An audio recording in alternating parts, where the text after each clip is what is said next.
আজকে আমি বানাবো পটলের দোলমা। তো চলো বন্ধুরা, কীরকমই আমি বানিয়েছি সেই রেসিপিটাই আপনাদের সাথে শেয়ার করব।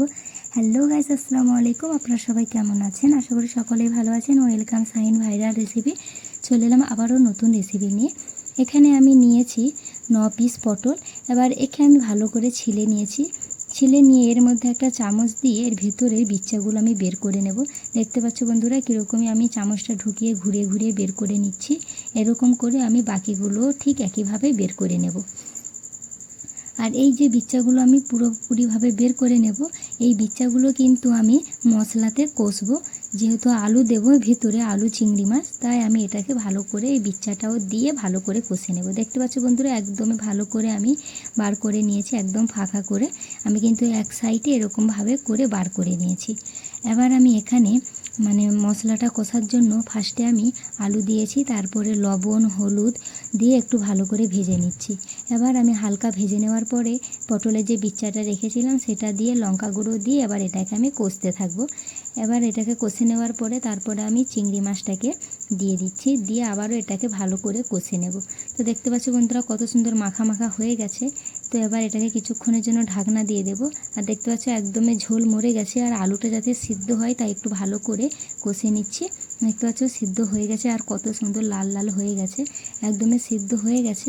এবার এটাকে আমি ভালো করে মাখিয়ে নিয়েছি। পটলের মধ্যে এক এক করে পুরো পটলের ভিতরে আমি কিন্তু দিয়ে দিয়েছি। এবার দুই সাইডই দু ধার করে আমি কেটে নেব। দেখতে পাচ্ছ বন্ধুরা, দুই সাইডে আমি একটু করে চিড়ে নিয়েছি যাতে মশলা ভালোভাবে ঢোকে, তার জন্য। এবার আমি এটাকে তেলের মধ্যে দিয়ে হালকা করে ভেজে নেব। তো আমি এখানে পটলটা দিয়ে দিয়েছি, এর মধ্যে আমি দিয়েছি অল্প করে হলুদ, দিয়ে এটাকে আমি ভাজতে থাকবো। তো আমি এটা ভেজে নিয়েছি। পটলে যেহেতু একটু আলু বেরিয়েছিল, ওই জন্য এরকমই হয়ে গেছে। এবার আমি মশলাটা মাখিয়ে নেব। ফার্স্টে আমি দিয়েছি পেঁয়াজ কুচি, আদা রসুন, তারপরে জিরা, আর দিয়েছি সরষে, দিয়ে এটাকে মিক্সচারে আমি বেটে নেব। অল্প করে জল দিয়ে এটাকে ভালো করে বেটে নেব। তো এখানে আমার মিক্সচারে বেটে এক সাইডে রেখে দিয়েছি।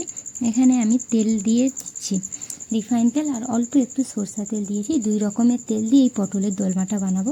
আর এখানে যে আমি মশলাটা বেটে রেখেছিলাম সেটাও আমি তেলের ওপরে দিয়ে দিয়েছি। দিয়ে এবার এটাকে আমি ভালো করে কষতে থাকবো। দেখতে পাচ্ছ বন্ধুরা, কত সুন্দর তেল ছড়ে আসছে।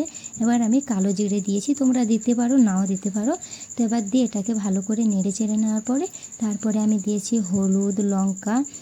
এখানে আমি লঙ্কাটা একটু বেশিই দেব। এখানে আমি দিয়ে এটা ভালো করে মাখিয়ে নেব। তোমরা যেরকমই লঙ্কা খাও সেরকমভাবে দেবে। তো আমি এখানে লঙ্কাটা দিয়ে আমি যে জিরাটা মশলা বাটার যে জলটা ছিলাম সেটা দিয়ে একটু ভালো করে কষে নিচ্ছি। দেখতে পাচ্ছ বন্ধুরা, কষে নেওয়ার পরে একেবারে জল দিয়ে দিয়েছি। এবার এর মধ্যে আমি এক এক করে পটলগুলো দিয়ে দেব। এবার আমি ভালো করে একদম অল্প করে কিন্তু জল দিয়েছি, বেশি কিন্তু জল দিইনি। এবার এক এক করে পটলগুলো দিয়ে দিয়েছি। দেখতে পাচ্ছ বন্ধুরা, পটলগুলো কত সুন্দর ফুলে গেছে। কিছুক্ষণ ঢাকনা দিয়ে দেবো, আরও ফুলে যাবে। তো এবার এটা তরকারি হওয়ার জন্য একদম ঢাকা দিয়ে দিয়েছি। আর কিছুক্ষণ পরে খুলেছি, দেখতে পাচ্ছ বন্ধুরা কত সুন্দর হয়ে গেছে। এখানে আমি পটলের যে মশলা সেটা দিয়েছি, তোমরা পারলে ধনিয়া গুঁড়া কিংবা কোনো মাংসর মশলা দিতে পারো। তো দেখতে পাচ্ছ বন্ধুরা, কত সুন্দর লাল হয়ে গেছে আর কত সুন্দর কালার হয়েছে। আবার এটাকে খেয়ে দেখাবো কেমন হয়েছে আর কেমন লেগেছে আমার এই ভিডিও, কমেন্ট করে জানাবে। আর আপনি যদি আমার চ্যানেলে নতুন হয়ে থাকেন তাহলে সাবস্ক্রাইব করবে। তো চলো, দেখা হচ্ছে নেক্সট ভিডিওতে।